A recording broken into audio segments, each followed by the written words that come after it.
तस्बीह को मुनाजात हो तिलावत हो तराबी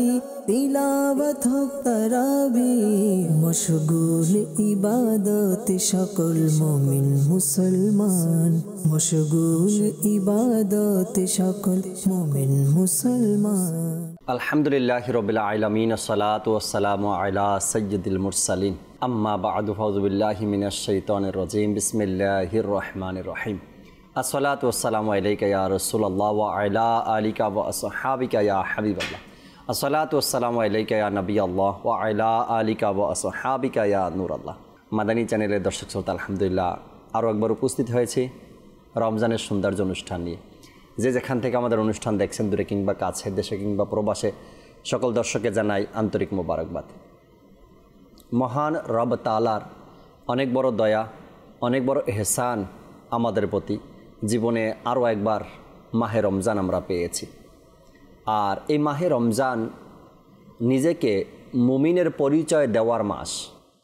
এই মাহে রমজানে মুমিন এবং মুনাফিক, মুমিন এবং অমুসলিমের সাথে যে এক পার্থক্য তৈরি করে দেয়, এই মাহে রমজানে তার কিছু দিক নির্দেশনাও আজকে আপনাদের সামনে তুলে ধরার চেষ্টা করব। এবং এই মাহে রমজান যে আরেকবার পেয়েছি, আল্লাহ দিয়েছেন, এজন্য বারবার আল্লাহ তাআলার শুকরিয়া আদায় করা উচিত। দর্শক, আজকের প্রোগ্রামে একটি চমৎকার বিষয় নিয়েছি আলোচনা করার জন্য, নেকির দাওয়াত দেওয়ার জন্য। কোন বিষয় নিয়ে আজকে আলোচনা করছি তাও জানাবো আপনাদেরকে। এর পাশাপাশি নাতখা ইসলামী আমাদের সাথে আছেন, আমরা কালামও শুনবো, নাতও শুনবো। আর অনুষ্ঠানের মাঝে আপনাদের কলগুলো আমরা নেওয়ার চেষ্টা করবেন ইনশাআল্লাহ তাবারাক ওয়া তাআলা। নবী রাহমাত শাফি উম্মাত সাল্লাল্লাহু তাআলা আলাইহি ওয়াসাল্লামের আলিশান ফরমান, যে ব্যক্তি সকালে এবং সন্ধ্যায় আমার উপর তিনবার করে দুরূদ শরীফ পাঠ করবে, আল্লাহ তাবারাক ওয়া তাআলা ওই ব্যক্তির ওই দিন ও রাতের গুনাহকে ক্ষমা করে দিবেন। সাল্লু আলাল হাবিব সাল্লাল্লাহু তাআলা আলা মুহাম্মদ সাল্লাল্লাহু তাআলা আলাইহি ওয়াসাল্লাম। দর্শক শ্রোতা, বিষয় জানবো আমরা এখনই, এরপরই কালাম শুনবো আল্লাহ চাই ইনশাআল্লাহ তাবারাক ওয়া তাআলা। যে মাস আমাদের মাঝে আছে, বরকতময় মাস, এক অনেক বড় নেয়ামত মাহে রমজান, গুনাহগারের জন্য অনেক বড় নেয়ামত। হাদিসে পাকের মধ্যে যে হাদিসটি আমরা প্রায় সময় শুনে থাকি, যে ব্যক্তি রমজান পেল আর নিজের মাগফিরাত করাতে পারলো না, অর্থাৎ তওবা করে নিজেকে ক্ষমা করাতে পারলো না, সে দুর্ভাগা, সে ধ্বংস হয়ে যাক, এরকম হাদিসে পাক শুনেছেন। এই মাহে রমজানে যে ব্যক্তি ক্ষমা পেল না, যার ক্ষমা হলো না, তার মতো দুর্ভাগা কে আছে, তার মতো ধ্বংস আর কার হতে পারে। তাই এই মাহে রমজান আল্লাহ তাবারক ওয়া তাআলা বান্দাকে কেন দিয়েছেন, এর পিছনে উদ্দেশ্য কি, এই সকল বিষয়ের, অর্থাৎ মাহে রমজান বান্দাকে দেওয়ার পিছনে যে উদ্দেশ্য, তার একটি মাত্র উদ্দেশ্য নিয়ে আজ আলোচনা করার চেষ্টা করব। আর সেটা হলো ধৈর্যের মাস। মাহে রমজান সবরের মাস, মাহে রমজান ধৈর্যের মাস। আজকে আল্লাহ চাই ইনশাআল্লাহ তাবারক ওয়া তাআলা মাহে রমজানে কীভাবে আমরা ধৈর্য ধারণ করব, কোন কোন বিষয়ে ধৈর্য ধারণ করব, আর মাহে রমজানে ধৈর্যের ব্যাপারে আল্লাহ নবী রসুল আরবি সাল্লাল্লাহু তাআলা আলাইহি ওয়াসাল্লাম কি ইরশাদ করেছেন, বা আউলিয়া একরামের জীবনীতে মাহে রমজানে তাদের ধৈর্যের ব্যাপারটা কিভাবে এসেছে কিতাবের মধ্যে, এ সকল বিষয় নিয়ে আলোচনা করব। হয়তোবা আজকের প্রোগ্রামের এই বিষয় নিয়ে আমরা যে আলোচনা করব, অসংখ্য মানুষের মাহে রমজানের ধৈর্যের ব্যাপারটা আরও ক্লিয়ার হবে। যখন মাহে রমজান আসে আমাদের ধৈর্য একেবারেই ধৈর্যের বাঁধ ভেঙে যায়, আমরা অধৈর্য হয়ে যাই, বিশেষ করে মাহে রমজানে। দর্শক, আল্লাহ চাই ইনশাআল্লাহ তাবারক ওয়া তাআলা আজকের এই অনুষ্ঠানে ধৈর্যের মাস নিয়ে আলোচনা, কথা বলবো, আর অনেক কিছু আমাদের জানাও আছে। চলুন আমরা ইব্রাহিম ভাই থেকে আগে একটি কালাম শুনি, এরপরে আজকের যে বিষয় নিয়ে সে নিয়ে আলোচনা শুনবো। যে ইব্রাহিম ভাই একটি কালাম শুরুতে আমাদেরকে শুনিয়ে দিন। সাল্লাল্লাহু আলাইকা ইয়া রাসূলুল্লাহ, সাল্লাল্লাহু আলাইকা ইয়া হাবিবাল্লাহ, সাল্লাল্লাহু আলাইকা ইয়া রাসূলুল্লাহ,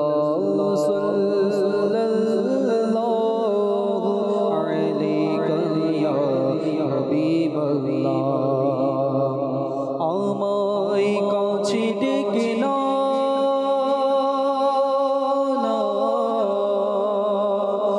মদনী মদিনে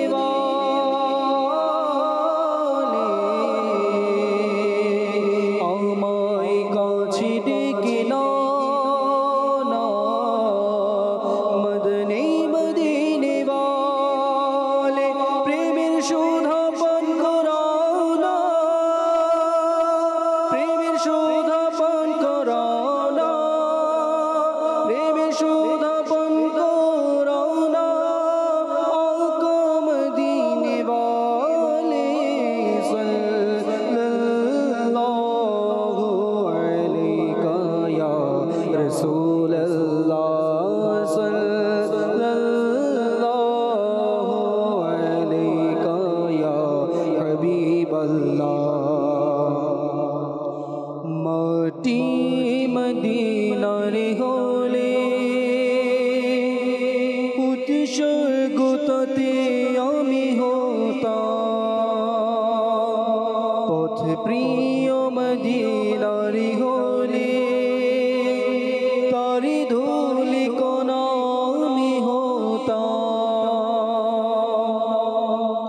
মাটি মদিনার হলে উৎসর্গ তাতে আমি হতাম পথ প্রিয় মদিনার হলে তারি ধুলি কোনা আমি হতাম পথ প্রিয় মদিনার হলে তারি ধুলি কোনা আমি হতাম হতো যদি হয় মন্দারি ডেকেছেন হাজিরাত হতো যদি হয় মন্দারি ডেকেছেন হাজিরাত সেথায় উপস্থিতি হয়ে উৎসর্গ তাহার প্রতি হতাম সেথায় উপস্থিতি হয়ে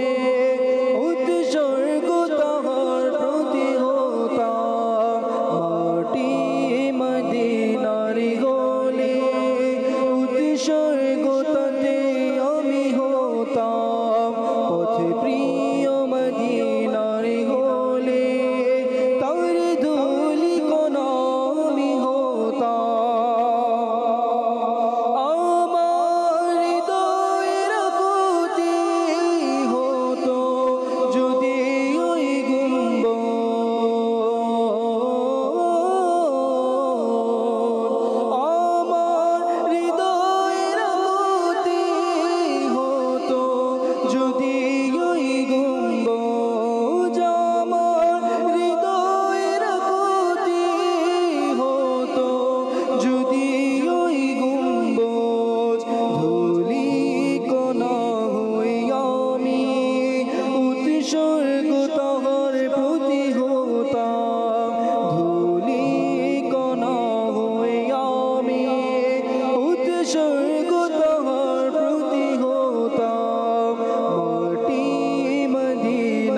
সুবহানাল্লাহ সুবহানাল্লাহ। চমৎকার এক কালাম আমরা শুনতেছিলাম, মাটির মদিনার হলে উৎসর্গ তাতে আমি হতাম।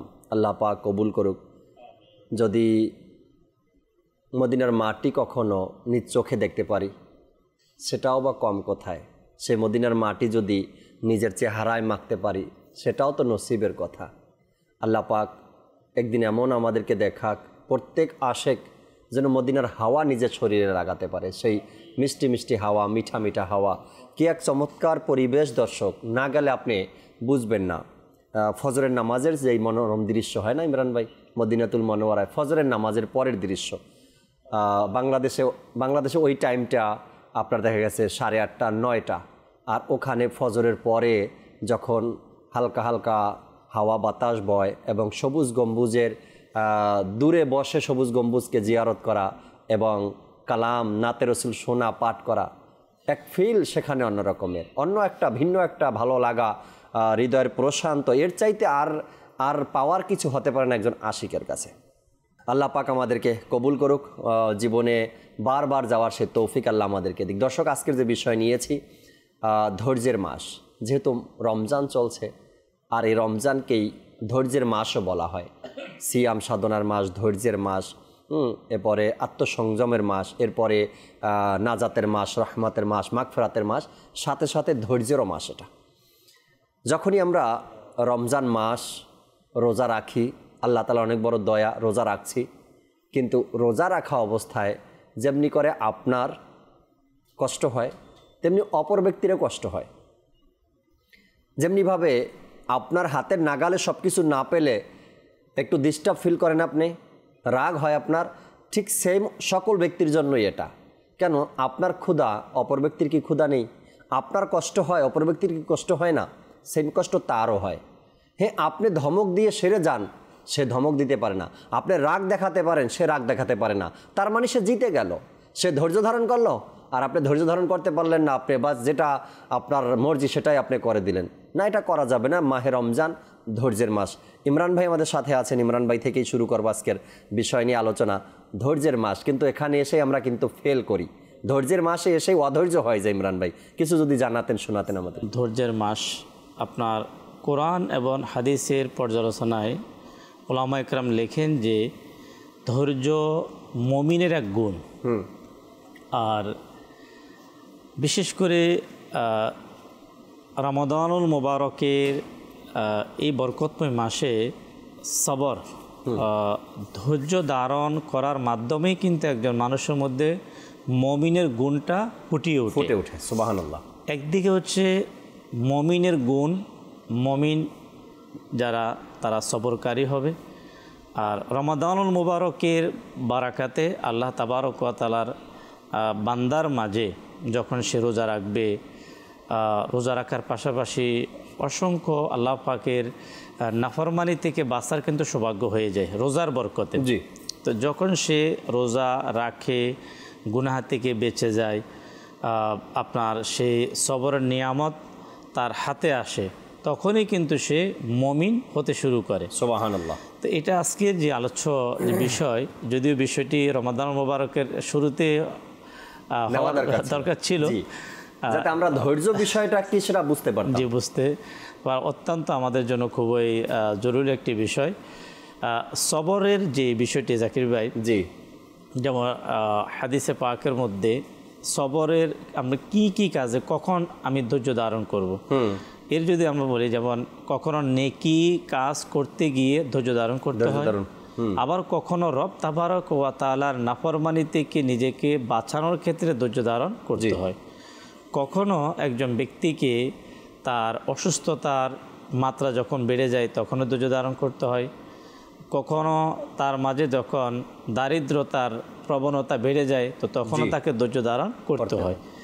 এই যে দিকগুলো, দুটি দিক তো কিতাবের মধ্যে আসছে, যে নেকির ক্ষেত্রে ধৈর্য ধারণ এবং গুনাহ থেকে বাঁচার ক্ষেত্রে ধৈর্য ধারণ। নেকি করার ক্ষেত্রে যখন কোনো এক আল্লাহ পাকের কোনো বান্দা সে কোনো নেকির কাজ করার সৌভাগ্য অর্জন করে, তখন পারিপার্শ্বিকভাবে বিভিন্ন ক্ষেত্রে তার মধ্যে একটা বাধার সৃষ্টি হয়। আপনার যেমন আমরা যদি নবী করিম সাল্লাল্লাহু আলাইহি ওয়াসাল্লামের বা হায়াতে মোবারকা জিন্দেগি দেখি, সাহাবা একরাম এমন আউলি একরামের দিন প্রসারের ক্ষেত্রে যখন দিনের প্রসার, নেকির দাওয়াত দেওয়া, ইসলামের যে খেদমত করার ক্ষেত্রে এটা অনেক বড় একটা আজিমুশান এক নেকি। জি। কিন্তু ওই নেকি করতে গিয়ে যে সকল বিপদ মুসিবত সামনে এসে উপস্থিত হলো, ওই ক্ষেত্রে কিন্তু সে মহান ব্যক্তিদ্বয় তারা কিন্তু ধৈর্যের আপনার কি করেছেন, আচ্ছা ধৈর্য ধারণ করে সফলতা অর্জন করেছে। অসংখ্য নেকি কোনো পরিবারের কোনো ফ্যামিলি মেম্বার সে কোনো প্রকারের কোনো একটি নেকির কাজ করবে, ওই নেকির কাজ করার ক্ষেত্রে পরিবারের সবাই যে তাকে সাপোর্ট করবে এত জরুরি না, অনেক ক্ষেত্রে বাধাও চলে আসে। তো ওই ক্ষেত্রে আমি কি অধৈর্য হয়ে যাব? এখানে আমার আপনার জন্য পরীক্ষা যে আমাকে ধৈর্য ধারণ করতে হবে। কেউ মায়াদাল আল্লাহ পাকের পানা রমাদানুল মোবারকে ইবাদত করার মাধ্যমে ইবাদত করার একটা আগ্রহ যখন সৃষ্টি হয়, রমজান চলে যাওয়ার পরে তার মাথায় হয়তো টুপি থাকবে, তার মধ্যে ইবাদতের সে আগ্রহ থাকবে, তো কেউ তাকে এমন শব্দ তাকে বলে দিল যে মোল্লা হয়ে যাচ্ছ অথবা মানে হুজুর হয়ে যাচ্ছ। এখন কেউ ক্রিটিসাইজ করার নিয়ত কিন্তু বলতে পারে।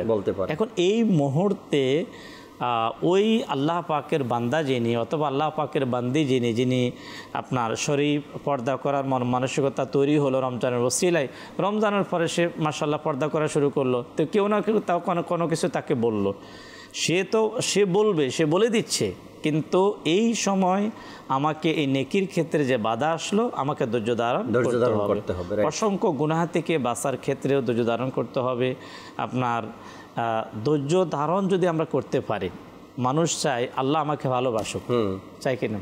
যেমন জাকির ভাই, রমাদানুল মোবারকের সমস্ত এবাদতের পিছনের মূল হচ্ছে যে আল্লাহ পাকের ভালোবাসা পাওয়া, যে আল্লাহ রাব্বুল আলামিন আমার উপর রাজি হবে, আল্লাহ আমার উপর খুশি হবে। এই উদ্দেশ্যে আমি রোজাও রাখলাম, তারাবিও পড়লাম, তাহাজ্জুদ আদায় করলাম, সেহরি খেলাম, অপর মানুষকে আমি সেহরি খেলাম। উদ্দেশ্য যে আল্লাহ পাকের রেজা।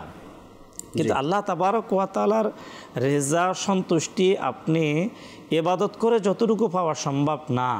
আপনার হাদিসে পাক থেকে জানা যায় মানুষ সবর করে ধৈর্য ধারণ করার মাধ্যমে এর চাইতে বেশি পাওয়া সম্ভব। যেমন আপনার ইন্নাল্লাহা মা'আস সাবিরিন, এই যে আয়াত মোবারকা, যে আল্লাহ তার ওই বান্দার সাথে, বান্দা তো আল্লাহর সাথে থাকতে চায়, যে আল্লাহ বলেন যে আল্লাহ ওই বান্দার সাথে, যে বান্দা কি করে, সবরকারী হয়, ধৈর্য ধারণকারী হয়। মাহে রমাদানুল মোবারকের যদি কোনো ব্যক্তি ধৈর্যের তালিম, ধৈর্যের শিক্ষা যদি জাকির ভাই এই মাসে নিতে না পারে, বাকি 11 মাস তার জন্য সম্ভব, কিন্তু খুবই কঠিন হয়ে যাবে। রাইট। আল্লাহ পাক যদি চায় ইনশাআল্লাহ তাবারাক ওয়া তাআলা মাহে রমজানে ধৈর্য ধারণ করার একটা প্র্যাকটিক্যাল হয়ে যায় মানুষের মধ্যে। ধৈর্য ধারণ করার এক মাস যখন কোনো ব্যক্তি ধৈর্যের সাথে মাসটা অতিবাহিত করে, তখন বাকি 11 মাস তাকে এই ধৈর্যের একটা প্র্যাকটিক্যাল পুরো 11 মাস সে চালাতে পারবে। যেমন মাহে রমজানে 5 ওয়াক্ত নামাজ, মাহে রমজানে রোজা রাখা, মাহে রমজানে গালি থেকে বাঁচা, মাহে রমজানে চোখের কুদৃষ্টি থেকে বাঁচা, মাহে রমজানে হারাম দেখা থেকে বাঁচা। যখন মাহে রমজান কোনো এক ব্যক্তি কন্টিনিউ এভাবে করে, প্রত্যেকটা খারাপ কাজ থেকে বিরত থাকবে, তখন বাকি 11 মাসও তার জন্য সহজ হবে নিজেকে বাঁচানো বিভিন্ন প্রকারের গুনাহ থেকে। এই জন্য ধৈর্যের মাস রমজান। আর এই রমজান যখন আমরা ধৈর্যের মাধ্যমে অতিবাহিত করব, আল্লাহ চায় বাকি মাসগুলো যদিও কোনো প্রবলেম চলে আসে আমাদের সামনে, ধৈর্য ধারণ করা আমাদের পক্ষে সম্ভব হবে। আহমদ হোসেন ভাই আছেন আমাদের সাথে, তার থেকেও ধৈর্যের ব্যাপারে কিছু শুনি, যেহেতু এই মাস ধৈর্যের মাস, কিছু কথা তার থেকে শুনি, আমরা দর্শকের কল শুনবো। জি, শুধু ধৈর্য জাকির ভাই, এটা অনেক বড় একটা ইবাদত, অনেক উপরের পর্যায়ের একটা কাজ, আল্লাহ ওয়ালাদের একটা কাজ, কিন্তু ধৈর্য ধারণ করা। আর চলছে রমজান মাস, ধৈর্যের মাস। আল্লাহ তাআলা পবিত্র কোরআনুল কারীমের মধ্যে ইরশাদ ফরমান, সূরা বাকারার মধ্যে, বিসমিল্লাহির রহমানির রহিম, ইয়া আইয়ুহাল্লাযীনা আমানু কুতিবা আলাইকুমুস সিয়ামু কামা কুতিবা আলাল্লাযীনা মিন ক্বাবলিকুম লাআল্লাকুম তাত্তাকুন।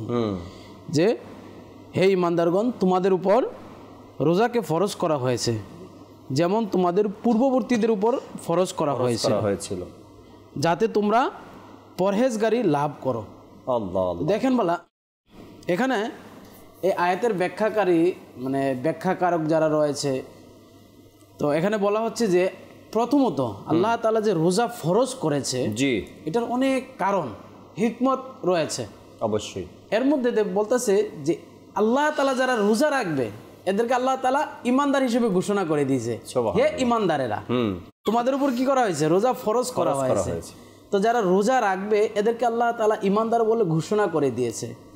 এরপরে বলতেছে যে আল্লাহ তাআলা যে রোজা ফরজ করছে এর হিকমত গুলোর মধ্যে একটা হিকমত হচ্ছে যে যখন হাজেরা রাদিয়াল্লাহু তাআলা আনহা যখন ইসমাঈল আলাইহিস সালাতু ওয়াস সালামের জন্য পানি তালাশ করেছিলেন সাফা মারওয়ার মধ্যে, আর আল্লাহ তাআলা হাজেরা রাদিয়াল্লাহু তাআলা আনহার এই কাজটাকে মানুষের মধ্যে রাখার জন্য আল্লাহ তাআলা কি করেছেন? হুকুম নাজিল করে দিয়েছেন। আল্লাহর হাবিব সাল্লাল্লাহু আলাইহি ওয়াসাল্লাম এলানে নবুয়াতের পূর্বে হেরা গুহার মধ্যে গিয়া ইবাদত রিয়াজতে মগ্ন থাকতেন, রোজা রাখতেন। অর্থাৎ আল্লাহর হাবিব সকাল থেকে সন্ধ্যা পর্যন্ত রোজা রাখতেন, উপবাস থাকতেন।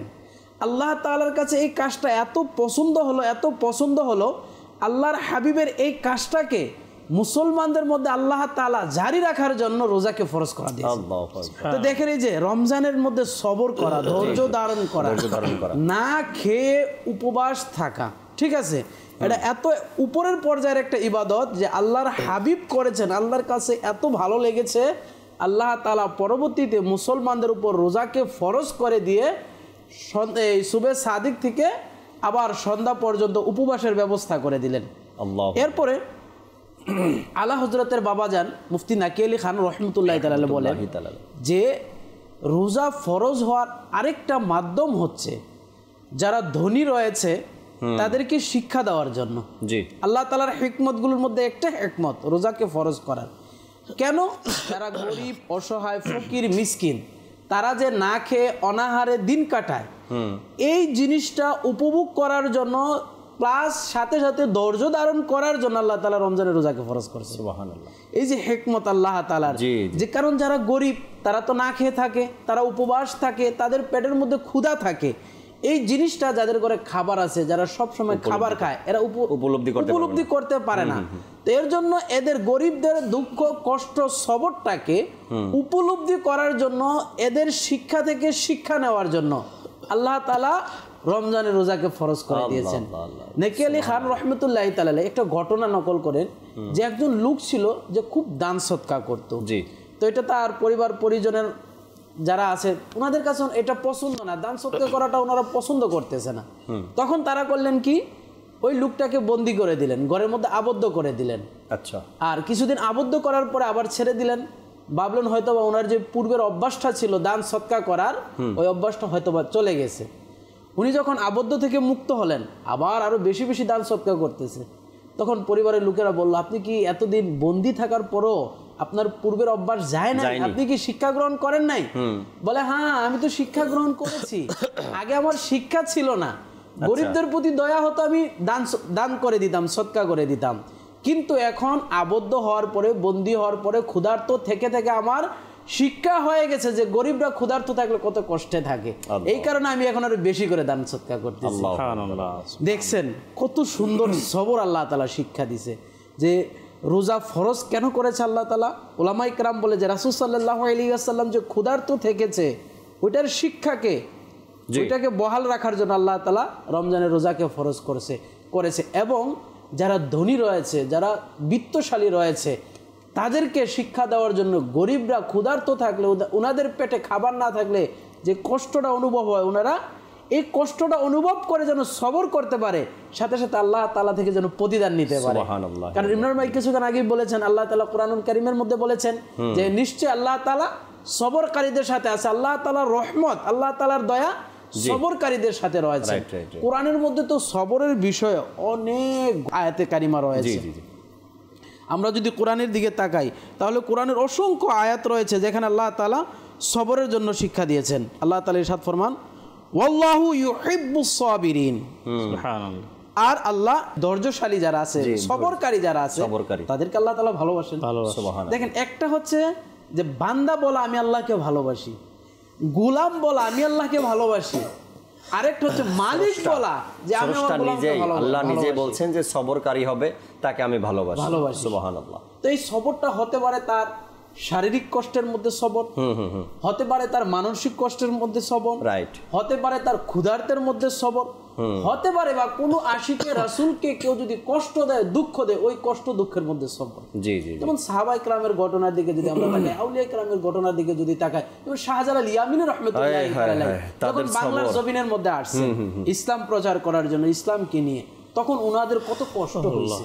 বাংলার জমিনে যখন আসছে, না উনাদেরকে কেউ চিনে, না উনাদের ভাষা কেউ বুঝে, না উনাদেরকে কেউ খাবার দিচ্ছে, কত থাকার জায়গা ছিল না, থাকার জায়গা ছিল। ভাই আমাদের হচ্ছে বর্তমানে মানে নাসাবরি যেটাকে বলা হয়, অর্থাৎ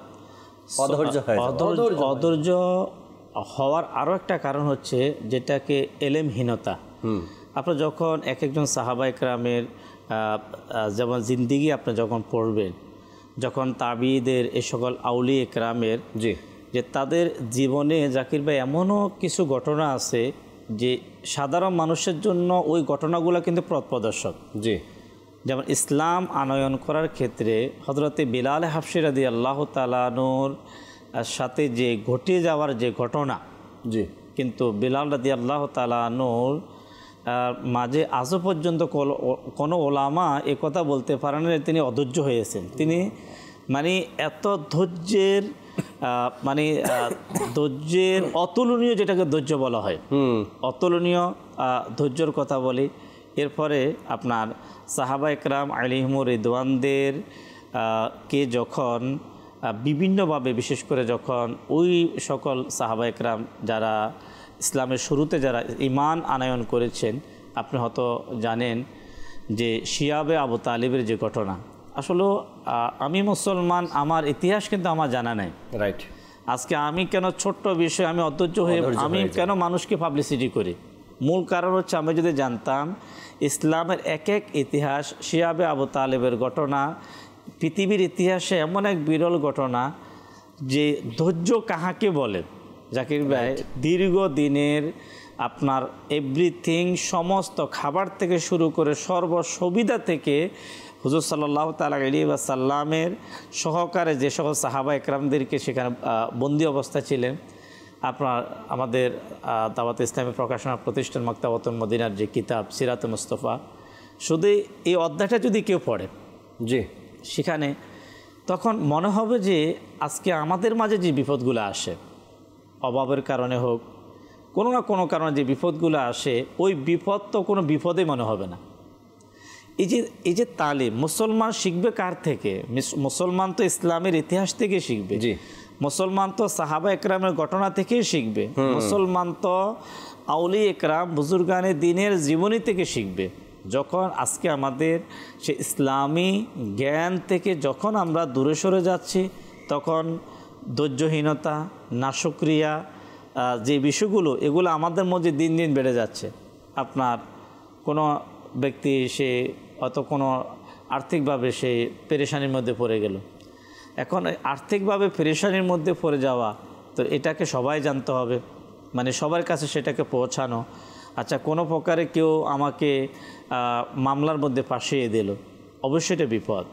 মামলার মধ্যে ফাঁসিয়ে দেওয়া, এখন মামলার মধ্যে ফাঁসিয়ে যখন সে বিপদের মধ্যে সম্মুখীন হলো, হ্যাঁ, তার জন্য রাস্তা আছে, মাওলার কাছে দোয়া করার রাস্তা আছে, কিন্তু সেটাকে এমন পাবলিসিটি করা, নিজের পেরেশানিটাকে মানুষের মাঝে এমনভাবে উপস্থাপনা করা, তাহলে আপনি সেই আপনার যারা বিনা দোষে, অর্থাৎ যাদের কোনো দোষ ছিল না, দোষ না থাকার পরও ইসলামের কাজ করার কারণে যাদেরকে বন্দি করা হয়েছে, আপনি ইমাম আজম আবু হানিফা রাহমাতুল্লাহি তাআলা আলাইহি তিনি বন্দি অবস্থায় ছিলেন, ইসলামের খাতিরে তিনি বন্দি অবস্থায় ছিলেন।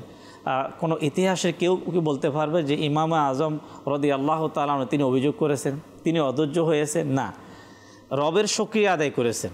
এমনটাই যে ধৈর্য ধারণ করার মাধ্যমে যে সওয়াব অর্জন করা, যেমন এক বুজুর্গ রহমতুল্লাহ তাআলার ঘটনার মধ্যে এমন এসেছে, সম্ভবত এটা ইমাম আবু হানিফা রহমতুল্লাহ তাআলার ঘটনা হতে পারে, যখন ওনার সাথে কেউ দুর্ব্যবহার করলো, যখন দুর্ব্যবহার করা হলো তো তিনি বললেন যে তোমার সে ব্যবহারের প্রতিবাদ করা সে শক্তি আমার কাছে আছে, কিন্তু আমি কেন মানে অধৈর্য হই, আমি সওয়াব থেকে আমি কেন মেহরুম হব। রাইট। এই যে আপনার বুজুর্গানের দিন আউলিয়ে কামিলিনের একটা বিশেষ একটা গুণ, কোনো না কোনো মাধ্যমে শারীরিক হোক, আর্থিক হোক, পারিবারিক হোক, বিপদ যখন চলে আসতেন তখন তারা ধৈর্য ধারণ করার ফজিলতের দিকে নজর রাখতেন। আসলে জাকির ভাই, বাস্তবে যে কোনো কেউ A to Z কেউ যদি সে খেয়াল করে যে ধৈর্য ধারণ করার সবরের যে ফজিলতটা, যেমন হাদিসে পাকের মধ্যে আসলে যদি কেউ এক রাত কোনো ব্যক্তির শরীরে কোনো আঘাত হলো অথবা পায়ে কাটা বিদ্ধ হলো, কাটা এসে গেল, আর সে যদি এক রাত যদি সে তার এই বিপদে সে ধৈর্য ধারণ করে এবং যদি ওই ধৈর্য সবরটা যদি হয় মাওলার রেজার জন্য, রাজির জন্য, কেউ যেন সে গোপন পরিবার মেম্বার সকল থেকে সে গোপন রাখলো, তার এই কষ্ট মুসিবতের সময় আল্লাহ তাআলা খুশি হয়ে তার অতীতের গুনাহ মাফ করে দেবে। সুবহানাল্লাহি ওয়া বিহামদিহি। কত চমৎকার কথা। যদি আমরা ধৈর্য ধারণ শিখতে পারি, তবে পৃথিবীতে যত অশান্তি বিরাজ করছে একটাও থাকবে না। নবী করিম সাল্লাল্লাহু তাআলা আলাইহি ওয়াসাল্লাম শাবান মাসের শেষ দিনে রমজানুল মোবারকের ফজিলাত ইরশাদ করতে গিয়ে এভাবে তিনি বলেছেন, রমজান হলো ধৈর্যের মাস, আর ধৈর্যের প্রতিদান হলো জান্নাত। আল্লাহ নবী সাল্লাল্লাহু তাআলা আলাইহি ওয়াসাল্লামের ইরশাদে কারিমা, রমজান হলো ধৈর্যের মাস আর ধৈর্যের প্রতিদান হলো জান্নাত। এরপরে আল্লাহ রসুল সাল্লাল্লাহু আলাইহি সাল্লাম এই হাদিসে পাকেই শেষের অংশে বলেছেন, এটা সহমর্মিতার মাস। রমজানুল মোবারককে ধৈর্যের মাস বলার কারণ খুবই স্পষ্ট, কারণ এ মাসে দিনের শুরু থেকে শেষ পর্যন্ত খাদ্য পানি সব কিছু থেকে বিরত থাকার মাধ্যমে ধৈর্যের পরীক্ষা দেওয়া হয়, তাই একে ধৈর্যের মাস বলা হয়। আবার এই মাহে রমজানকে সহমর্মিতার মাসও বলার কারণ হলো সাহায্য, কল্যাণ ও সহানুভূতি। যেহেতু রমজান মাসে গরিব দুঃখী, আত্মীয় স্বজন ও অন্য মুসলমানদের প্রতি সহমর্মিতা ও সাহায্য করা অধিক সওয়াবের কাজ, তাই একে সহমর্মিতার মাসও বলা হয়। ওলামা একরাম রোজা ফরজ হওয়ার সমস্ত হিকমত বর্ণনা করতে গিয়ে এই বিষয়গুলো এখানে নিয়ে এসেছেন। তো যেহেতু রমজান ধৈর্যের মাস, রমজান সবরের মাস, রমজান সহমর্মিতার মাস, অর্থাৎ আত্মীয় স্বজন যারা আছে তাদেরও খবর নেওয়া, মাহে রমজান ছোট যারা আছে তাদেরও খবর নেওয়া, মাহে রমজান কাছের আত্মীয় যারা আছে তাদেরও খবর নেওয়া, মাহে রমজানে আত্মীয় স্বজনের মধ্যে যারা দুর্বল আছে, গরিব আছে তাদেরও খবর নেওয়া। আর এই ধৈর্যের মাসটাকে যদি আমরা ধৈর্যের মাধ্যমে কাটাতে পারি তবে তো মদিনা। আর যদি ধৈর্যের মাসকে, যেই মাসের নামই দেওয়া হয়েছে সবরের মাস, ধৈর্যের মাস, সেই ধৈর্যের মাসে যদি আমরা অধৈর্যের পরিচয় দেই তবে তো আমার সবই গেল। আজকাল মানুষ পুরো রমজান মাসটাকেই নিজের ব্যক্তিগত জাতের উপরে অধৈর্য বানিয়ে রেখেছে, নিজের ব্যক্তিগত জাতের উপর ইমরান ভাই অধৈর্য বানিয়ে রেখেছে। কিভাবে? আপনি সারা রাত দোকানদারি করবেন, এটা তো আমার কিছু না। আপনি সারা রাত দোকানদারি করছেন, এটা আপনার ইচ্ছা মোতাবেক আপনি চলছেন। কোথায় আপনার তারাবি, কোথায় আপনার এশারের নামাজ, কোথায় আপনার 5 ওয়াক্ত নামাজ, আপনি পুরো রাত ব্যাপী আপনি দোকানদারি করছেন। আচ্ছা, সকালবেলা উঠে ভালো একটা ঘুমও হলো না, 10টা 11টা বাজে আবার দোকান খুলছেন আপনি, অথবা 9টা বাজেই দোকান খুলে দিয়েছেন। এখন কম ঘুমের কারণে মেজাজটা কিটকিটে হয়ে গেছে। এখন যেই আসে কোনো কাস্টমারের সাথে ধমক দেওয়া, কোনো কাস্টমারকে গালি দেওয়া, কোনো কাস্টমারকে না বলে বের করে দেওয়া, কোনো কাস্টমারকে মিথ্যা বলা, কোনো কাস্টমারকে বাস মানে খারাপ মালকে বুঝিয়ে দেওয়া। কেন? আপনি সারা রাত ঘুমান নাই, আবার কাস্টমারকে এটাও বলে ভাই নেলে নেন, না নেলে জানগা, আমি সারা রাত ঘুমাইনি, আমার মেজাজ খারাপ আছে। ভাই আপনাকে কে না করছে ঘুমানোর জন্য? আপনি পুরো মাসটাকে নিজের উপরে এক জঞ্জাল বাজিয়ে রেখেছেন, নিজের উপরে অধৈর্যের এক পাহাড় তুলে দিয়েছেন। রমজান মাস তো আপনি ব্যবসার জন্য নিয়েছেন, এখন তো মাথা আপনার খারাপ থাকবেই। এভাবে করে রমজানকে যখন আপনারা ইনকামের মাস বানিয়ে নিয়েছেন, তখন সেই রমজান মাস ইনকামের মাস বানিয়ে নিয়েছেন, উপার্জনের মাস বানিয়ে নিয়েছেন।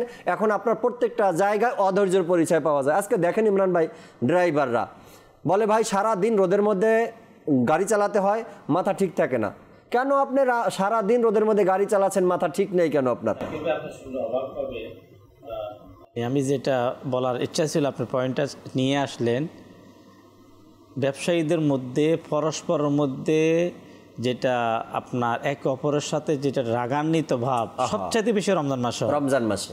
আপনি প্র্যাকটিক্যাল কোন একজন ব্যবসায়ীকে জিজ্ঞাসা করবেন, আমি তো ডেলি যাওয়া হয়, আজকেও ছিলাম এক জায়গায় মার্কেটের ইয়েতে, দেখা যায় তাদের পরিস্থিতি। মূল কারণ কোনটা যেটা আপনি বলছেন, যখন আমি এটাকে অধিক কামানোর মাস আমি বানিয়ে নিলাম, তখন টাকা না আসলে তো রাগ আসবে এবং কম ঘুমানোর কারণে মেজাজ। জাকির ভাই, জি, ইমরান ভাইয়ের কথার মাঝখান দিয়ে আমি আরেকটা কথা বলে ফেলি। সাহাবাই کرام, আউলিয়া کرام রমজান মাসকে অধিক কামানোর মাস বানাতেন, কিন্তু ইবাদত নেকি কামানোর, নেকি অর্জনের মাস। আমাদের পুরোটাই উল্টা হয়ে গেছে। আসলে যে আমাদের কামিয়াবি সফলতার যে লক্ষ্য স্থির করতে হবে, যারা কামিয়াব এবং সফল হয়েছে, জি, আমি আমার মতো করে একটা রুটিন বানিয়ে নিলাম। গত কিছুদিন আগে কোন এক আমাদের সাথে চলেন এমন একজনের সাথে আলাপ হচ্ছে, সারা রাত ওনাদের কারখানা কাজকাম খোলা। তখন আমি বললাম যে সাহাবা একরাম থেকে শুরু করে আমরা তাবি থেকে শুরু করে হয়তো আপনার যোগে যোগে হয়তো মানে এমন হবে যে হয়তো কয়েক বছর পিছনে গেলে, অর্থাৎ 50 বছর 100 বছর পিছনকে যদি আমরা মাইনাস করি, তাহলে পুরা ইতিহাস পাওয়া যাবে যে রমাদানুল মোবারকের রাতগুলোতে আল্লাহ পাকের বান্দারা কিয়াম করতেন। আল্লাহু আকবার। আচ্ছা, যেমন ইমাম আজম আবু হানিফা রাহমাতুল্লাহ তাআলা তো কিয়াম মানে নামাজের কিয়াম এমন ছিল, তিনি সম্পূর্ণ কোরআন খতম করতেন। আল্লাহু আকবার, সুবহানাল্লাহ। দেখেন আমাদের আসলাফ যারা সলফে সালেহিন যারা, তারাও জাগ্রত ছিলেন, তারাও তৃপ্তি অর্জন করছেন জাগ্রত থেকে। কিন্তু আজকে আমরা জাগ্রত, বিশেষ করে ব্যবসায়ী সমাজ যারা, তারা সারা রাত জাগ্রত, কিন্তু তাদের জাগ্রত থাকার উদ্দেশ্যটা পুরো কি হয়ে গেছে, উল্টা হয়ে গেছে। অশান্তি অর্জন করছে তারা। আউলিয়া একরাম সারা রাত জাগ্রত থেকে হৃদয়ের প্রশান্তি অর্জন করছেন, আর তারা সারা রাত জাগ্রত থেকে অশান্তি অর্জন করছেন। দিনে রাতে যদি ঘুম না হয় ঠিক মতো, তো দিনের বেলায় তো কষ্ট হবেই। আবার অনেক মানুষের এমন পরিচয় আছে যারা অধৈর্যের পরিচয় দেয় মাহে রমজানে। তারা বলে সারা দিন পিপাসার্ত থাকার কারণে মনটা খারাপ থাকে বা একদম মাথা গরম থাকে, যখন তখন যাকে তাকে উল্টাপাল্টা বলতে ইচ্ছা করে। তাদের জন্য একটি হাদিসে পাক, অনেক চমৎকার একটি হাদিসে পাক এবং দীর্ঘ এক হাদিসে পাক। হযরত সাইয়েদনা আব্দুর রহমান বিন সামুরা রাদিয়াল্লাহু তাআলা হতে বর্ণিত, তিনি এক দীর্ঘ হাদিস বলেন। হুজুরে পাক সাল্লাল্লাহু তাআলা আলাইহি সাল্লাম একবার স্বপ্নে দেখলেন যে তার এক উম্মত তৃষ্ণায় কাতর। যখনই সে হাউজে কাউসারের পানি পান করার জন্য যাচ্ছিল, তখনই তাকে থামিয়ে দেওয়া হচ্ছিল। নবী করিম সাল্লাল্লাহু তাআলা আলাইহি সাল্লামের স্বপ্নের ব্যাখ্যা, স্বপ্নের কথা তিনি বলতে লাগলেন। যখনই হাউজে কাউসারের দিকে যায়, তখনই তাকে থামিয়ে দেওয়া হয়। এমন অবস্থায় তার সৌভাগ্যপ্রাপ্ত, এমনটাই ভাগ্য খুলে গেল, তার উপর রহমত নাজিল হলো এবং তার রাখা রোজাগুলোর মধ্যে একটি রোজা এসে তাকে হাউজে কাউসারের নিকট নিয়ে গেল এবং পানি তৃপ্তি সহকারে পান করিয়ে দিল। কিয়ামতের দিন রোজাদারদের মুখ থেকে মিশকের গন্ধ বের হবে, তাদের জন্য আরশের ছায়া এক বিশেষ খাবারের ব্যবস্থা করা হবে। যখন অন্য লোকেরা হিসাব নিকাশের কঠিন পরীক্ষায় ব্যস্ত থাকবে, তখন তারা সে খাবার উপভোগ করতে থাকবে। আজকে তৃষ্ণা, বেশি গরম, রোজা রাখার কারণে, পানি পান করতে না পারার কারণে, রোদ থাকার কারণে, তাপমাত্রা বেশি থাকার কারণে কষ্ট, আর সেই কষ্ট যদি ধৈর্য ধারণ করতে পারি, তবে এই ফজিলত আমার জন্য, তবে এই নেয়ামত আমার জন্য। আর সেই কষ্টটাকে যদি আমি ভাষার মাধ্যমে, কথার মাধ্যমে, চোখের মাধ্যমে সেটা মানুষকে প্রকাশ করে দেই, তবে আর এই ফজিলত তো আর আমার জন্য না। কেন, কষ্ট যেটা হচ্ছিল সেটা আমি প্রকাশ করছি ভাষার মাধ্যমে, সেটা প্রকাশ করলাম ধমকের মাধ্যমে, চোখ রাঙানোর মাধ্যমে, তবে আর এই ফজিলত কিন্তু আপনার আর আমার জন্য না। এটা তাদের জন্য যারা এই কষ্টের সময়ও চুপ থেকে সওয়াব অর্জন করেছে, ধৈর্য ধারণ করেছে। আজ ইমরান ভাই এই বিষয়গুলো নিয়ে, পানি পান করা বা তৃষ্ণা বা ক্ষুধার্ত, আজকাল মানুষ ঘরের মধ্যে এত খিটখিটে মেজাজ, কিন্তু এটা তো হওয়ার কথা ছিল না মাহে রমজানে। যখন আপনি আসরের পরে পেটে ক্ষুধা বেশি, তো আপনি দুর্বলতা বেশি। যখন তৃষ্ণা বেশি, তখন তো আপনার কণ্ঠেশ্বর কম হওয়া দরকার ছিল, কিন্তু তো হয়ে গেছে উল্টা। আসরের পরে যখন মেজাজটা একটু খিটখিটে অধৈর্য হয়, আওয়াজে ধমকের আওয়াজটা সকালের চেয়ে মনে হয় সন্ধ্যার আওয়াজটা বেশি বের হয়।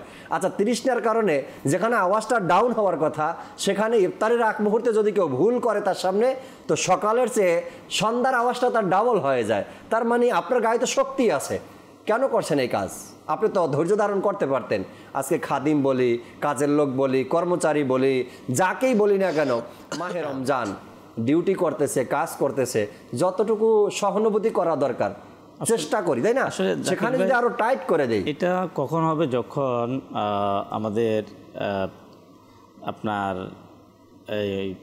এই যে আয়াতে মোবারকা তেলাওয়াত করা হলো, লাআল্লাকুম তাত্তাকুন, যে রোজার মাধ্যমে বান্দা কি হবে? মুত্তাকি হবে। এই যে উদ্দেশ্য যতক্ষণ পর্যন্ত আমাদের মাঝে আসবে না, যে আল্লাহ বলে বান্দা আমি তোমাকে রোজা তোমার উপর ফরজ করেছি, তুমি এর মাধ্যমে কি হবে? মুত্তাকি হবে। যখন আমি মুত্তাকি হওয়ার নিয়ত করেই রমজান শুরু করব, তখন কিন্তু জাকির ভাই যেগুলো আপনি বলেন এগুলো হবে না। কেন? সে জানে আমি রাগান্বিত হলে কিন্তু আমার উদ্দেশ্যে আমি কি হয়ে যাব? উদ্দেশ্য হাসিল হবে না। কেন? রমাদানুল মুবারককে আল্লাহ তাআলা বান্দাকে রোজার মাধ্যমে সে যে মুত্তাকি হবে, আচ্ছা মুত্তাকির যে গুণ, যেমন হুদাল্লিল মুত্তাকিন, সূরা বাকারা 2 নম্বর আয়াতের তাফসীরের মধ্যে এই যে শেষ দ্বিতীয় আয়াতে যে শেষ শব্দটা হুদাল্লিল মুত্তাকিনের, যে এই কোরআন হচ্ছে মুত্তাকিদের জন্য পথ প্রদর্শক। এখন যে যতক্ষণ পর্যন্ত কোনো ব্যক্তি মুত্তাকি হতে পারবে না, মানে খোদা ভীতি তার মধ্যে আসবে না, ততক্ষণ পর্যন্ত সে কোরআন থেকে কোনো উপকার সে পাবে না। কারণ একমাত্র মুত্তাকি যারা, তারাই কোরআন তাদের জন্য কি পথ প্রদর্শক। এখন যে আমি আল্লাহ তাবারক ওয়া তাআলা যে রোজা আমাকে দিয়েছেন, রোজা দেওয়ার সাথে সাথে এই রোজার উদ্দেশ্যটা মহান রব্বুল আলামিনের পক্ষ থেকে, যে বান্দা আমি কিন্তু তোমাকে মুত্তাকি বানাবো। কি বানাবো? বান্দা আমি তোমাকে মুত্তাকি বানাবো। একে যে মুত্তাকি হওয়ার ব্যাখ্যাগুলো অন্যান্য আয়াতে কিন্তু আল্লাহ তাআলা বলে দিয়েছে, যে মুত্তাকি কারা, তাদের গুণ কি। তো তাদের গুণের মধ্যে কিন্তু সবর থাকবে, তাদের গুণের মধ্যে কিন্তু শুকর থাকবে, এগুলো কিন্তু সিরিয়াল বাই বয়ান করা আছে। যখন আমি এই নিয়ামতগুলো রমাদানুল মুবারককে রোজা রাখার পরেও কিন্তু ওই গুণগুলো আমার আপনার মাঝে আসবে না, তো এইভাবে জাকির ভাই 20-30 বছর নয়, হয়তো যদি 20,000 বছরও যদি আমি আপনার রোজা রাখি, মুত্তাকি হওয়া সম্ভব হবে না। কেন? এখানে যে রোজা রাখার যে উদ্দেশ্যটা করা হয়েছে, সে উদ্দেশ্যটাকে আমাদেরকে স্থির করতে হবে। যখন আমি স্থির করতে পারবো, যেমন আপনার এই তাফসীরের মধ্যে, তাফসীরে খাজানুল ইরফানের মধ্যে এসেছে যে যিনি মুত্তাকি হবে অর্থাৎ তাকওয়াবান হবে, সে সদা সর্বদা সর্ব অবস্থায় সে নিজেকে অন্যের চাইতে ছোট মনে করবে। আপনি যখন নিজেকে অন্যের চেয়ে ছোট মনে করবেন, তো ছোটরা কি বড়দেরকে ধমক দিবে? কখনো সম্ভব না। তার মধ্যে বিনয় আসবে, তার মধ্যে নম্রতা আসবে, সে অনুতপ্ত হবে, সে লজ্জিত হবে। আপনার মুত্তাকি বান্দা, তার মধ্যে অনুতপ্ততা, লজ্জিত হওয়ার এই গুণটা আল্লাহ তাআলা তাকে কি করবে? তাকে দান করবে।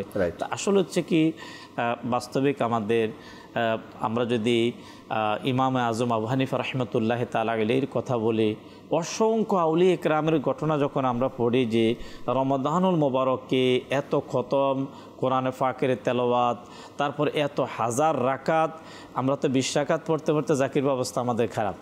20 রাকাতের পরে কখন মসজিদ থেকে আমি স্পিডের সাথে 5G স্পিড, অনেকে মসজিদ থেকে বের হয় এত স্পিডে। কিন্তু এই রমাদানুল মুবারকে তারাবি পড়েও বুজুর্গানে দিন ওই মুত্তাকি যারা, আল্লাহওয়ালা যারা, তারা এর পরও 200 রাকাত পড়ছে। কয়শো রাকাত?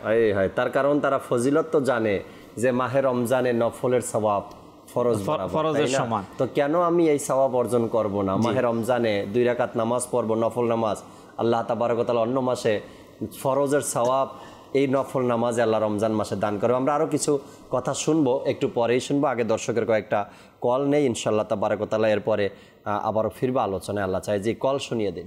কিশোরগঞ্জ কোটিয়াদি থেকে আমি মাদানী চ্যানেল দেখতেছি, বাংলা পরিচালনা খুব ভালো লাগে, সবসময় মাদানী চ্যানেল দেখি। আল্লাহ সবসময় মাদানী চ্যানেল দেখেন, আরও দেখবেন, অপরকেও নেকির দাওয়াত দিবেন যেন তারাও দেখে। পরবর্তী কল দেন। আমার নাম খন্দকার মনসুর রহমান। জি আমরা মাদানের চ্যানেলটা আমরা সবসময় আমরা দেখি আচ্ছা, এবং খুব ভালো লাগে। আমি একটি কালাম শুনতে চাই, যেটি হলো আবার এলো রমজান। এখন তো বলতে হবে চলে গেল রমজান, আবার এলো রমজান তো 1-2 রমজানে, এখন তো বলতে হবে চলে গেল রমজান, কারণ একদম লাস্ট দিকে আমরা চলে আসছি। জি পরবর্তী কল দেন। আকরাম মিরপুর থেকে মাদানী চ্যানেল দেখছি আমরা, ফ্যামিলি সবাই এখন কিছুই দেখে না, শুধু মাদানী চ্যানেল ছাড়া। মাশাআল্লাহ, ফ্যামিলিতে মাদানী চ্যানেল ছাড়া আর কিছুই নাই। মাহে রমজান মাদানী চ্যানেল ছাড়া আর কি দেখবেন বলেন? মাদানী চ্যানেল যতটুকু দিল মাহে রমজানে, প্রত্যেকটা মুহূর্ত আমার ইলমে দিনের আলোতে আলোকিত করে দিয়েছে মাদানী চ্যানেল। আল্লাহ তাআলা কবুল করেনি। পরবর্তী কল দেন।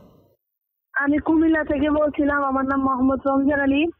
আমি এই মাদানী চ্যানেল দেখি, মাদানী চ্যানেলটা দেখতে আমার খুবই ভালো লাগে। আমার একটা হাম বাড়ি খেলা শুনতে চাই, ইয়া ইলাহি ইয়া ইলাহি। ইয়া ইলাহি ইয়া ইলাহি।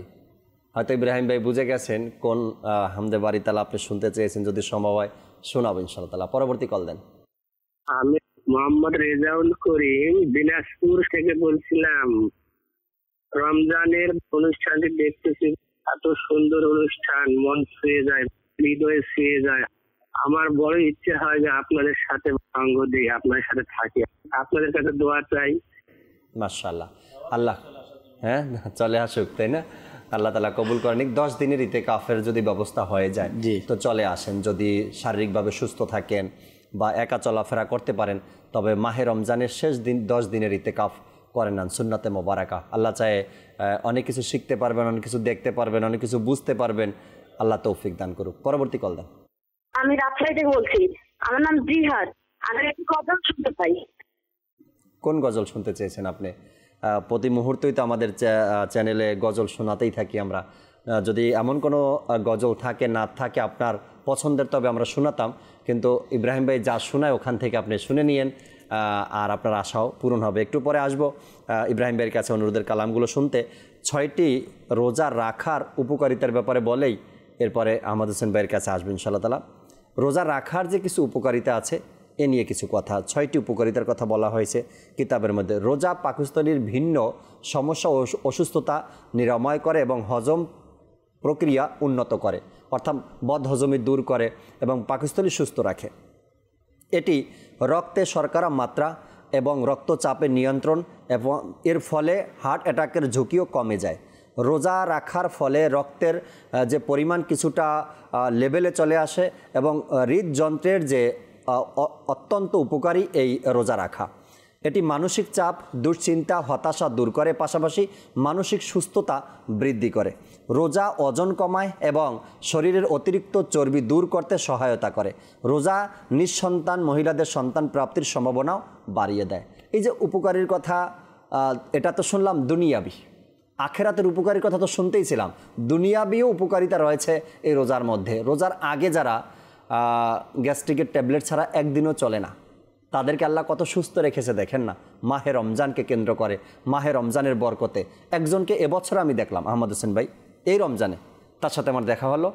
রমজানের আগে সে রুকু সেজদা করতে পারতো না, নর্মালি চেয়ারে বসে তাকে নামাজ পড়তে হতো। জানি না কোন ডাক্তারের পরামর্শ নিয়েছে বা দারুল ইফতা থেকে নিয়েছে কিনা, কিন্তু সে চেয়ারে বসে নামাজ পড়ে। মাহে রমজান আসার পরে সে একদম সুস্থ, এখন চেয়ারও বসা লাগে না এবং নিজের গতিতে নিজে হেঁটে মসজিদে প্রবেশ করছে এবং রোজাও রাখছে। রোজা মুমিনের যে আত্মার একটা পাওয়ার থাকে, একটা অন্তরের পাওয়ার থাকে, যে আমি আজকে রাত্রে কমপক্ষে 20 রাকাত নফল নামাজ পড়ব, এটা মুমিনের ভিতর থেকে আসে আওয়াজটা, তারপরে তার শক্তি আসে। তো মাহে রমজান, এই রোজা মুমিনের জন্য এক শক্তি, এক পাওয়ার, যে আমি 30 রোজা রাখবো, যা কিছু হয় হোক, কিন্তু আমি রোজা রাখবো। তো আল্লাহ তাবারক ওয়া তাআলা আমাদেরকেও এমন চমৎকার ফজিলাতগুলো অর্জন যেন করতে পারি মাহে রমজানে। আহমদ হোসেন ভাই আরও যদি কিছু কথা শোনাতেন। রোজা রাখা এটা এমন একটা কাজ, এমন একটা ইবাদত, যেটা অন্যান্য নবীগণও কিন্তু রোজা রেখেছেন। তো বলা হয়েছে, কিতাবের মধ্যে আছে যে আদম আলা নবীনা ওয়া আলাইহিস সালাতু ওয়াস সালাম প্রত্যেক মাসে 13, 14, 15 তারিখে রোজা রাখতেন। এখন তো আমাদের পুরো মাসব্যাপী আমরা রোজা ফরজ হয়েছে, আমরা পুরো মাসব্যাপী রোজা রাখি, কিন্তু আদম আলা নবীনা ওয়া আলাইহিস সালাতু ওয়াস সালাম প্রত্যেক মাসের 13 তারিখ, 14 তারিখ এবং 15 তারিখ রোজা রাখতেন। নূহ আলাইহিস সালাতু ওয়াস সালাম 2 ঈদ ছাড়া সব সময় রোজা পালন করতেন। দেখেন এই রোজার মধ্যে যদি ফজিলত না থাকতো তাহলে আল্লাহর নবীগণ এই কাজটা করতেন না। দেখবেন আল্লাহর নবীগণ ওই সমস্ত কাজ থেকে দূরে, ওই সমস্ত কাজ থেকে পবিত্র, যেগুলো দুনিয়াবি কাজ, যেগুলো ঘৃণিত কাজ, দুনিয়াবি কাজ, এই সমস্ত কাজ থেকে আল্লাহর নবীগণ কিন্তু পবিত্র, দূরে থাকতেন। তো আদম আলাইহিস সালাতু ওয়াস সালাম প্রত্যেক মাসে 13-14 তারিখ রোজা রাখতেন। নূহ আলাইহিস সালাতু ওয়াস সালাম 2 ঈদ ব্যতীত সব সময় রোজা রাখতেন। এবং কি দাউদ আলাইহিস সালাতু ওয়াস সালাম একদিন পর পর রোজা রাখতেন। জি দেখেন সুবহানাল্লাহ, একদিন ইফতার করতেন, একদিন রোজা রাখতেন, একদিন দিনের বেলা আহার করতেন, যেটাকে মানে সাওমে দাউদি বলা। জি জি জি, দাউদ আলাইহিস সালাতু ওয়াস সালামের রোজা বলা হয়।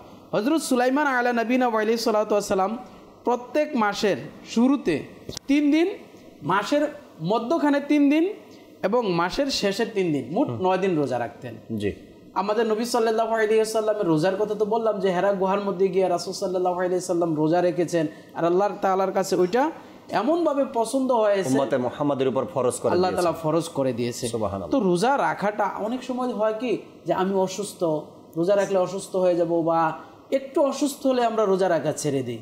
না, আমি অসুস্থ, ধৈর্য ধারণ করতে হবে, রোজার মাধ্যমে, সবরের মাধ্যমে আল্লাহ তাআলার কাছে দোয়া চাইতে হবে। কারণ আল্লাহ তাআলা পবিত্র কোরআন কারীমের মধ্যে বলেছেন তোমরা নামাজ এবং ধৈর্যের মাধ্যমে কি করো, আল্লাহ তাআলার কাছে সাহায্য চাও। আমি এমন অসুস্থ 22 বছর বয়সে, আমি কি অসুস্থ 25 বছর বয়সে রোজা রাখতেছি না, একটা বছরের এক রিপোর্টের মধ্যে দেখলাম। রোজা কিভাবে রাখবে? আমি তো রোজা রাখার সাহসটা পাবো আমার ঘরের মা বাবা থেকে। আল্লাহু আকবার। মা বলে আমার ছেলে দুর্বল হয়ে যাবে। এই বয়সে যদি রোজা রাখতে না পারি, কোন দুর্বলতা, কোন অসুস্থতা আমার মধ্যে কাজ করে? এবছরের রিপোর্ট আহমদ হোসেন ভাই, একজন মা, তার বয়স 113 বছর, এবছরের রিপোর্ট 2025-এর, একজন মা 113 বছর বয়স, সে রোজাও রাখছে, কোরআন পাকের তেলাওয়াতও করছে।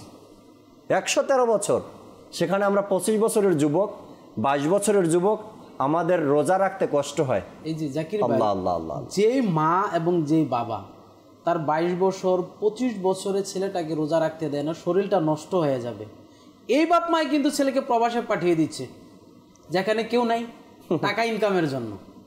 যখন প্রবাসে যায় তারা কিন্তু গিয়ে আরামে বসে থাকে না, কঠোর পরিশ্রম করে, অনেক পরিশ্রম করে, এবং কি দেশ থেকেও বেশি গিয়ে প্রবাসে 15 ঘন্টা 16 ঘন্টা ডিউটি করতে হয়, তারা ডিউটি করতেছে, কন্টিনিউ ডিউটি করতেছে। এমনও হয় যে ছুটির দিনেও যদি কাজটা পাইতাম, কাজটা করে ফেলতাম, টাকাটা ওভারটাইম কিছু পেতাম। তাহলে 15-16 ঘন্টা ডিউটি করার পরেও বাসায় কিন্তু এসে আরাম নেই, আবার 3-4 ঘন্টা রান্না বান্না, তারপরে খাওয়া, তারপরে গিয়ে আরাম। আসলে এখানে যে মানে কোন এক সন্তানের শিক্ষার বড় একটা জায়গা কিন্তু তার পরিবার। আপনি দেখবেন প্রতি বছরে হয়তো আমাদের অনেকের আপনার জানা এমনও পরিবার পাওয়া যায় 5 বছরের 6 বছরের বাচ্চা রোজা রাখে। এখন দেখেন 5 বছর 6 বছর 10-12 বছরের বাচ্চার রোজা রাখা কিন্তু অত জরুরি ছিল না।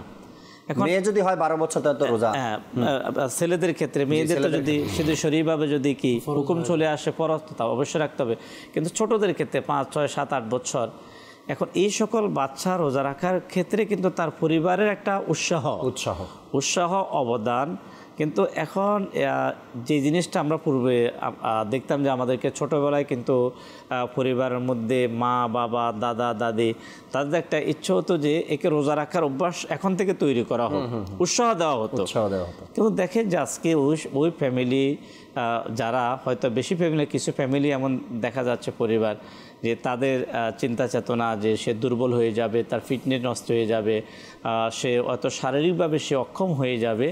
এটা হচ্ছে আমার চিন্তা, আমার চেতনা, এটা আমার চিন্তা। কিন্তু আমরা যদি ইসলামের যে দিক নির্দেশনা, নবী করিম সাল্লাল্লাহু তাআলা আলাইহি ওয়াসাল্লামের ফরমান যখন জারি হলো যে রোজা রাখো সুস্থতা লাভ করো, জি, যখন ইসলাম বলে যে রোজা রাখলে মানুষ সুস্থ থাকবে, নবী করিম সাল্লাল্লাহু তাআলা আলাইহি ওয়াসাল্লাম যখন ফরমালেন যে রোজা রাখলে কি হবে, সুস্থ থাকবে।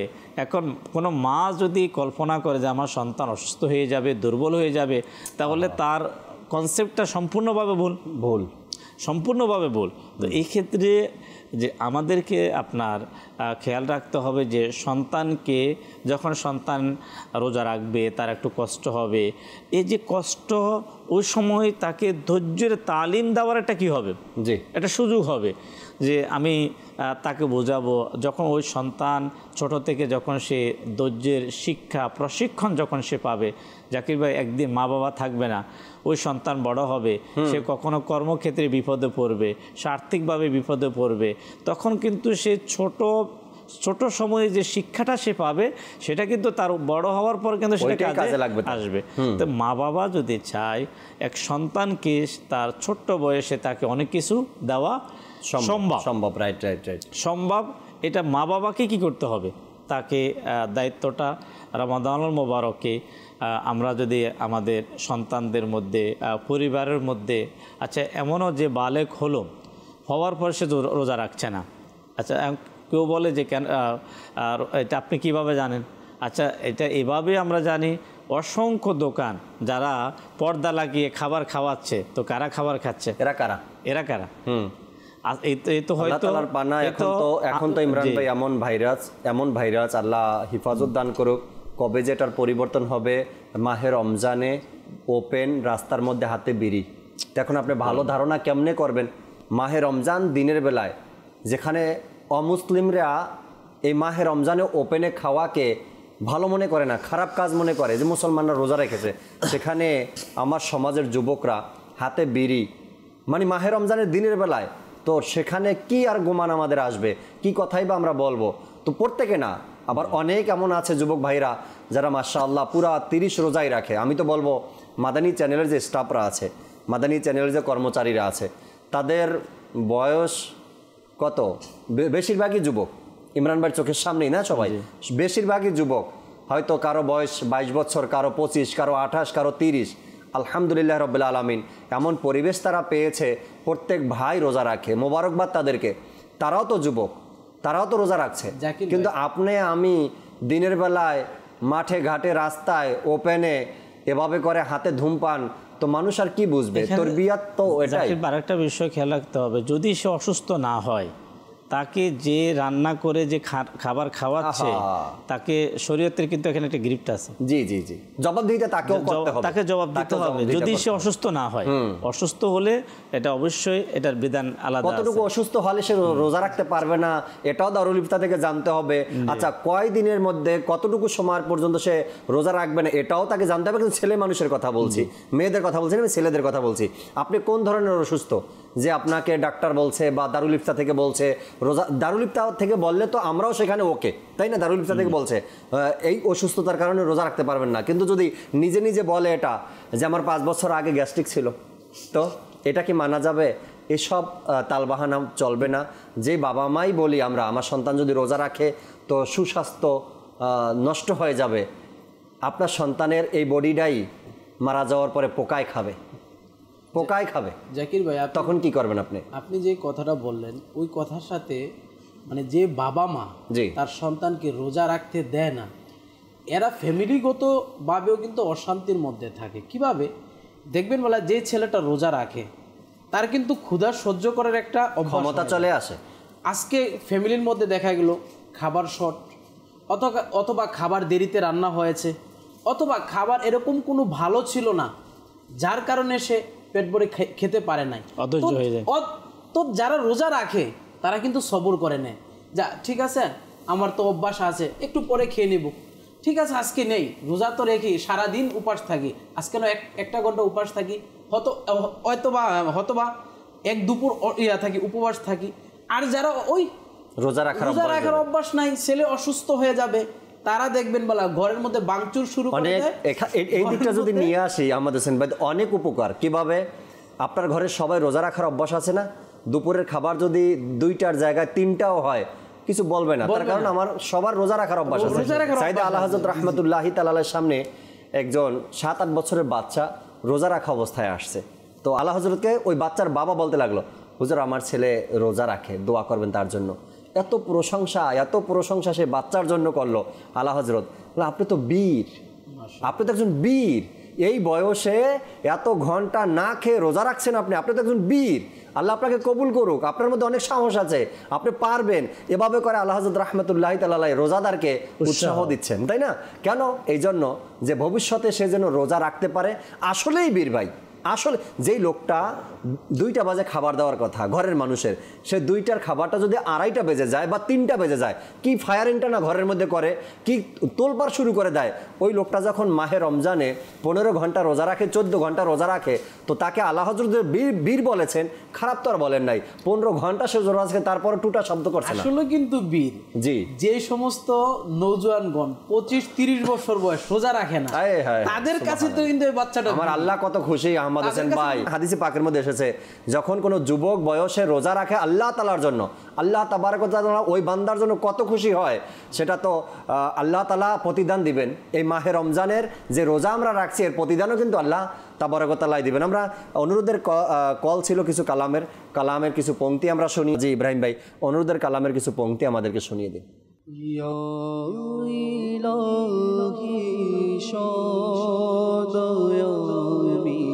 তোমার দানের সঙ্গ চাই, মুশকিলেতে পড়লে তখন আহসানকারীর সঙ্গ চাই।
আল্লাহ সুবহানাল্লাহ। আপনাদের অনুরোধের কিছু কালাম আমরা সবাই মিলেই শুনতেছিলাম।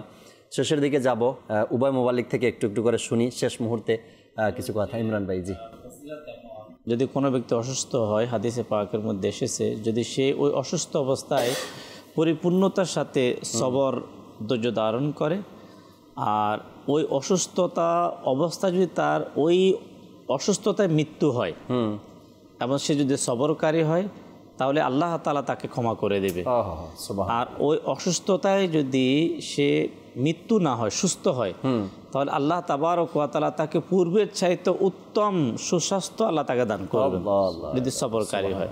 আরেকটি হাদিসে পাকের মধ্যে এসেছে, আল্লাহ তাবারক ওয়া তাআলা যদি তার কোনো বান্দাকে বিশেষ কোনো ফজিলত মর্যাদা দিতে চায়, কিন্তু ওই মর্যাদায় পৌঁছার জন্য তার যে ইবাদত আমল প্রয়োজন কিন্তু নেকি সেটা তার মাঝে নেই, তখন মহান আল্লাহ রাব্বুল আলামিন আল্লাহর ওই বান্দাকে কিছু বিপদ দেয়। এবার বিপদ দেওয়ার সাথে সাথে আল্লাহ রাব্বুল আলামিন আহকামুল হাকিমিন তাকে ধৈর্য ধারণ করার ক্ষমতা দেয়। প্রথমে বিপদ দেয়, তারপর এবার ধৈর্য ধারণ করার ক্ষমতা দেয়। যখন সে ওই বিপদে ধৈর্য ধারণ করে, তখন আল্লাহ তাআলা তাকে যে মর্যাদা দেওয়ার ইচ্ছা করেছেন সে মর্যাদা তাকে দিয়ে দেয়। সুবহানাল্লাহ ওয়া বিহামদিহি। চমৎকার কথা। আহমদ হোসেন ভাই, শেষ মুহূর্তে কি বলবেন? উনি যেহেতু ধৈর্য নিয়ে বলছে, আমি রোজা নিয়ে বলি। জি বলেন। রাসূল সাল্লাল্লাহু আলাইহি ওয়াসাল্লাম হযরত মাওলায়ে কায়নাত মাওলা মুশকিল কুশা রাদিয়াল্লাহু তাআলা আনহু থেকে বর্ণিত, রাসূল সাল্লাল্লাহু আলাইহি ওয়াসাল্লাম বলেন যে আল্লাহ তাআলা বনি ইসরাইলের একজন নবীর নিকট ওহী প্রেরণ করলেন যে আপনি আপনার উম্মতকে বলুন যে তারা যদি অসুস্থ হয় যেন রোজা রাখে, সুস্থ হয়ে যাবে। সুবহানাল্লাহ। আল্লাহ হযরত রাহমাতুল্লাহি তাআলার জীবনের মধ্যে আছে যে উনি একবার ওনার বাবাকে স্বপ্নে দেখলেন। ওনার বাবা ওনাকে বললেন যে বাবা, রমজানের আগে যে আসতেছে রমজান, আগামী রমজানের মধ্যে তুমি অসুস্থ হয়ে যাবে, তুমি একটা রোজাও কিন্তু কি করবা না, ভঙ্গ করবা না, ভাঙবা না। আল্লাহ হযরত রাহমাতুল্লাহি তাআলা বলেন যে আমার বাবার যে স্বপ্নে যে আয়েশা ভবিষ্যৎবাণী করেছে ওইটা সত্য হলো, আমি খুব অসুস্থ হয়ে গেলাম, আর আলহামদুলিল্লাহ আমি একটা রোজাও ভাঙ্গি নাই। আমি রোজার কারণে আল্লাহ তাআলা আমাকে পরিপূর্ণ সুস্থতা দান করেছে। সুবহানাল্লাহ। আমরা যারা মাদানী চ্যানেলের দর্শকবৃন্দ, আমরা যারা অসুস্থ, শারীরিক অসুস্থ এবং আত্মিক যে অসুস্থ, উভয়টা থেকে যদি আমরা রক্ষা পেতে চাই তাহলে রোজা রাখা উচিত। কেননা রোজা এটা ইবাদত, আর ইবাদতের মাধ্যমে মানুষের অন্তর পরিষ্কার হয়ে যায়। আর রোজা এটা এমন ইবাদত যেটার মাধ্যমে মানুষের শরীরও সুস্থ হয়ে যায়। আমাদের উচিত রোজা রাখা, ফরজ রোজার পাশাপাশি নফল রোজা রাখা। জি, বেশি পরিমাণে নফল রোজা রাখা। ধৈর্যের ব্যাপারে কোরআন এবং হাদিস আর আল্লাহওয়ালাদের অসংখ্য বাণী রয়েছে ফজিলতের কথা ধৈর্যের ব্যাপারে। এর মধ্যে থেকে 10টি ফজিলতের কথা বলেই অনুষ্ঠান থেকে বিদায় নেব। আল্লাহ তাআলা ধৈর্যশীলদের সঙ্গে থাকেন, এটা তো আহমদ হোসেন ভাই শুরুতে বলছে সূরা আনফাল 46 নম্বর আয়াতে। এরপরে আল্লাহ তাআলা সূরা নাহলের 96 নম্বর আয়াতের মধ্যে বলেন ধৈর্যশীলদের তাদের আমলের চেয়ে উত্তম প্রতিদান দেওয়া হবে। এরপরে সূরা জুমারের 10 নম্বর আয়াতে আল্লাহ তাআলা ইরশাদ করেন ধৈর্যশীলদের বিনা হিসাবে প্রতিদান দেওয়া হবে। আর হাদিসে পাকের মধ্যে বর্ণিত রয়েছে ধৈর্যশীলদের প্রতিদান দেখে কিয়ামতের দিন মানুষ আফসোস করবে। আরেকটি সূরা বাকারার 157 নম্বর আয়াতের মধ্যে আল্লাহ ইরশাদ করেন ধৈর্যশীলদের প্রতি আল্লাহ তাআলার দুরূদ, হেদায়েত ও রহমত বর্ষিত হয়।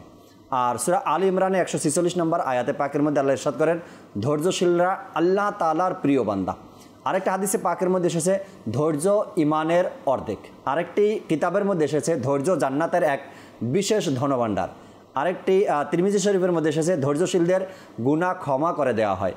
আর শুআবুল ঈমান কিতাবের মধ্যে এসেছে ধৈর্য প্রত্যেক কল্যাণের চাবিকাঠি। আল্লাহ তাবারক ওয়া তাআলা ধৈর্যশীলদের কাতারে, ধৈর্যশীলদের সাথে ধৈর্যশীল হওয়ার সেই তৌফিক আল্লাহ আমাদেরকে দান করুন। সাল্লু আলাল হাবিব সাল্লাল্লাহু তাআলা আলা মুহাম্মদ সাল্লাল্লাহু তাআলা আলাইহি ওয়াসাল্লাম। तस्बीह को मुनाजात हो, तिलावत हो तराबी, तिलावत हो तराबी, मशगूल इबादत शकल मोमिन मुसलमान, मशगूल इबादत शकल मोमिन मुसलमान।